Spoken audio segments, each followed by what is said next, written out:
Assalamu alaikum wa rahmatullahi wa barakatuh. Bienvenue à tous sur ce 23e numéro de l'émission La Voix des Écritures. Depuis la nuit des temps jusqu'à aujourd'hui, le diable se sert de la ruse afin de se faire passer pour Dieu aux yeux des humains pour réclamer l'adoration. Mais le plus surprenant est qu'il s'efforce aussi d'imiter les œuvres et les plans de Dieu pour séduire les hommes. Par exemple, nous savons qu'à l'époque de Moïse, Satan faisait par la main des magiciens d'Égypte des signes et des miracles mensongers similaires à ceux que Dieu ordonna à Moïse de faire en présence de Pharaon.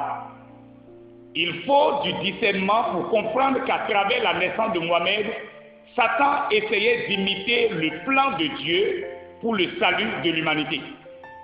La seule différence est que le programme de Dieu s'est déroulé sur des milliers d'années alors que Satan a pris un laps de temps pour imiter le véritable.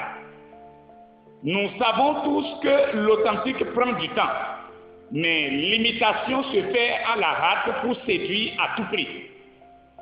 La Bible enseigne dans le livre de Genèse au chapitre 12 que Dieu appela Abraham à le servir. Et au chapitre 15, à partir du verset 1, nous lisons qu'étant dans le service de Dieu, Abraham n'avait pas d'enfant. C'est alors que Dieu le Très-Haut lui fit la promesse d'enfant. Par la suite, Dieu donna plusieurs enfants à Abraham, comme on peut le constater dans Genèse le chapitre 16, le chapitre 21 et le chapitre 25. Dans la suite des temps, nous lisons dans Genèse 17 au verset 19 que le Dieu d'Abraham fit alliance avec l'un des enfants qu'il lui donna, et c'était Isaac. Nous savons ce que c'est qu'une alliance avec une divinité. Cette alliance était si forte que pour éprouver Abraham, Dieu lui demanda de lui offrir cet enfant en sacrifice.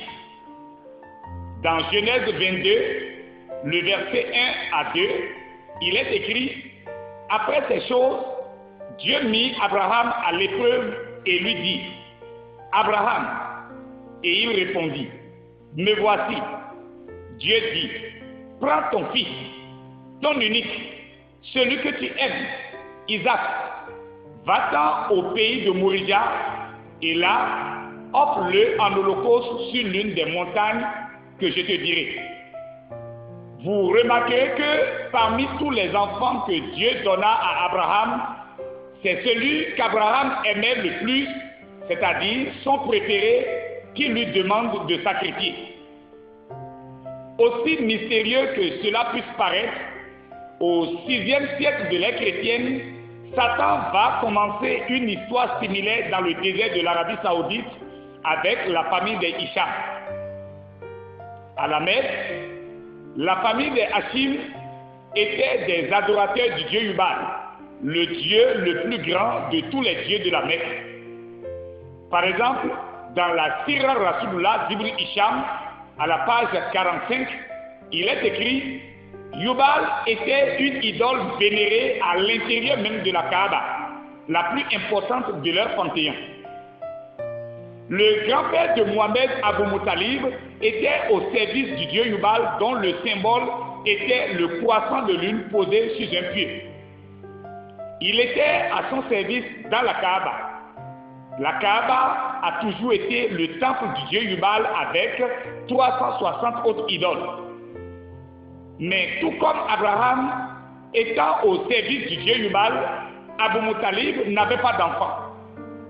Nous lisons dans la Sirah Rasulullah, à la page 46, que c'est alors qu'il fit un vœu à son Dieu que s'il lui donnait 10 garçons qui parvenaient à l'âge adulte, il prendrait l'un d'eux pour le sacrifier à Yubal. Selon l'histoire, Yubal lui donna effectivement les 10 fils. Constatez déjà là une première imitation de Satan. Abraham était au service de Dieu, il n'avait pas d'enfants et Dieu lui donna des enfants. Abu Muttalib aussi était au service du dieu Yubal il n'avait pas d'enfants et Jubal lui donna des enfants. Dans Genèse 22, le verset 1 à 2, le Dieu d'Abraham lui dit, prends ton fils, ton unique, celui que tu aimes, et offre-le en sacrifice pour moi. Le Dieu d'Abraham le met à l'épreuve et lui demande de lui sacrifier son enfant préféré. Satan fera la même chose avec Abu Muttalib.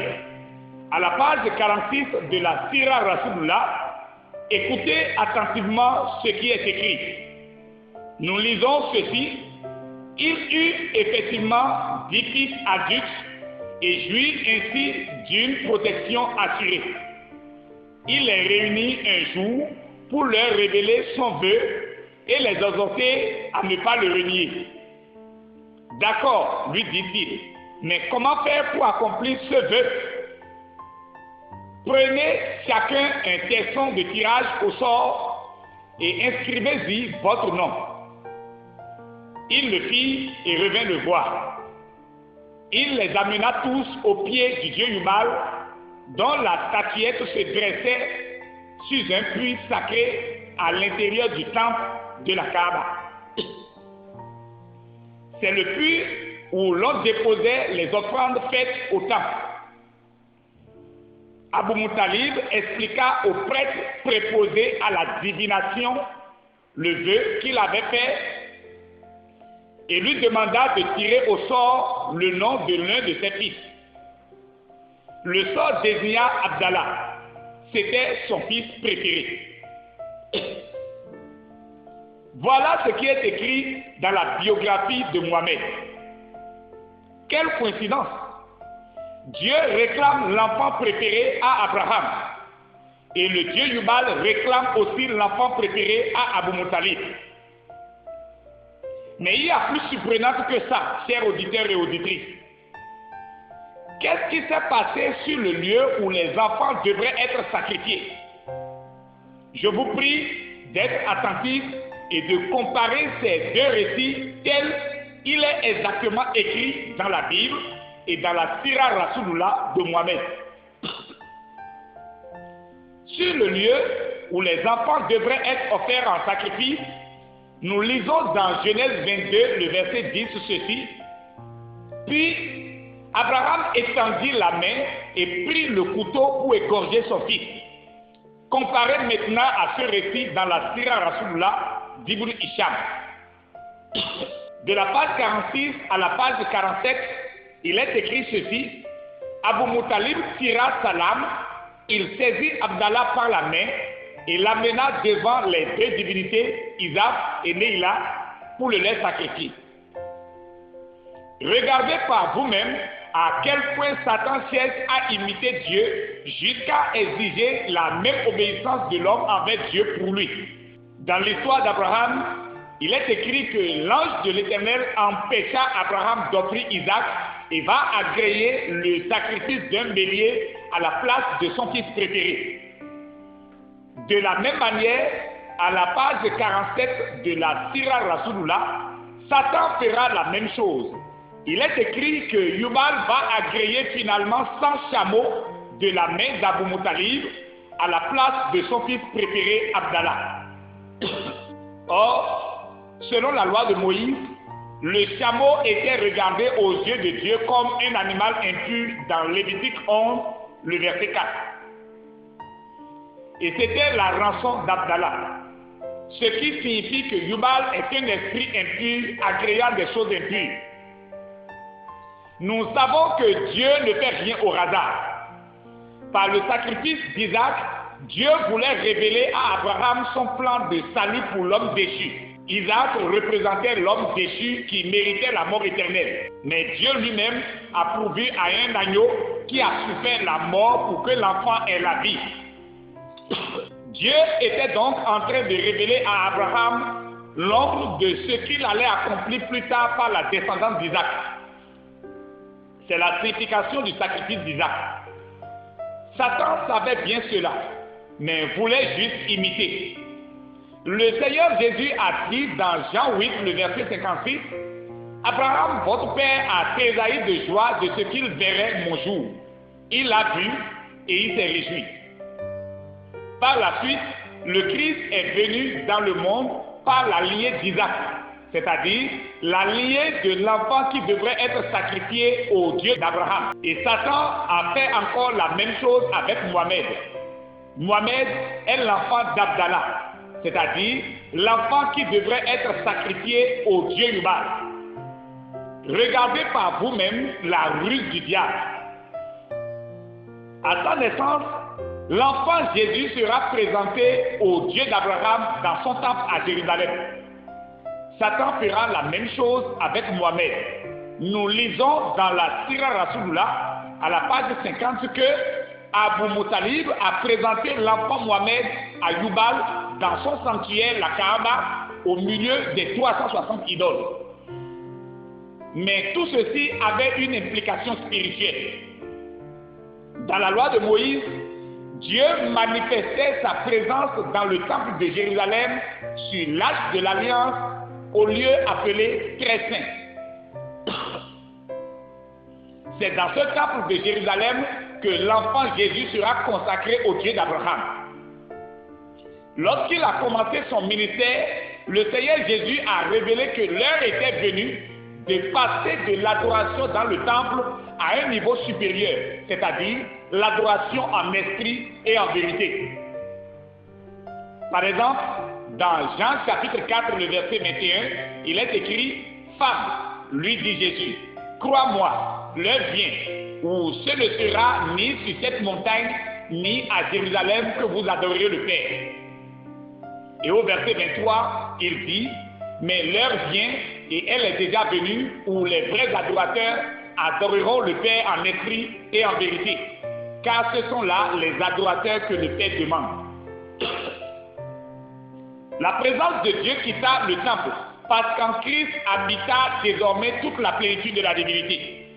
Colossiens 2, le verset 9 dit « Car en lui habite corporellement toute la plénitude de la divinité. » Et c'est pourquoi le Seigneur Jésus disait aux Juifs dans Matthieu chapitre 12, le verset 6, qu'il est plus grand que le temple de Jérusalem.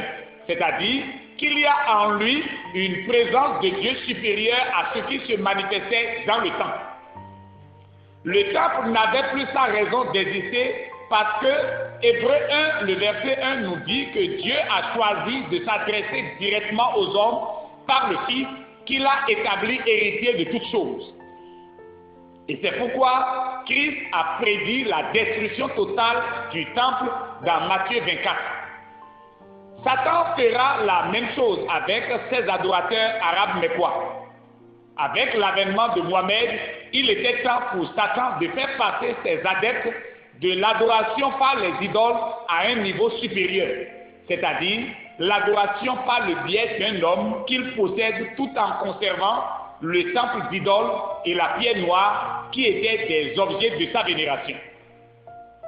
Et l'homme parfait trouvé pour cette transition est bien celui dont le Père lui avait été demandé et qui finalement lui sera présenté dans ce même temple au milieu des 360 idoles, c'est-à-dire Mohamed ibn Abdallah.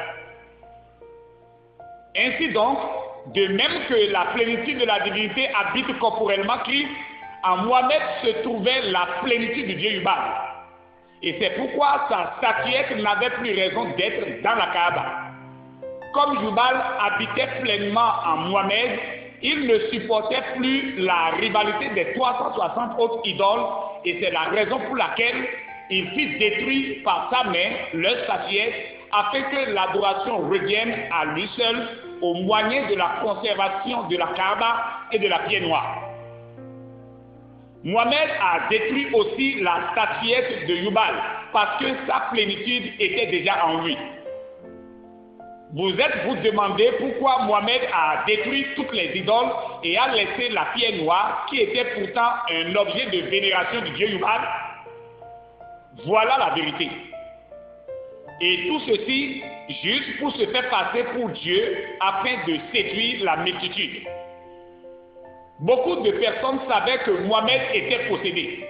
Par exemple, nous lisons dans la Sira Rasulullah, à la page 53, que sa propre nourrice qu'il avait élevée l'a ramené précipitamment à sa mère et confessa qu'elle craint que Mohamed soit possédé par Satan. C'était donc un autre plan d'imitation parfait pour se faire passer pour le Dieu véritable dans le seul but de réclamer l'adoration. Et tout a été planifié avec succès avant même la naissance de Mohamed.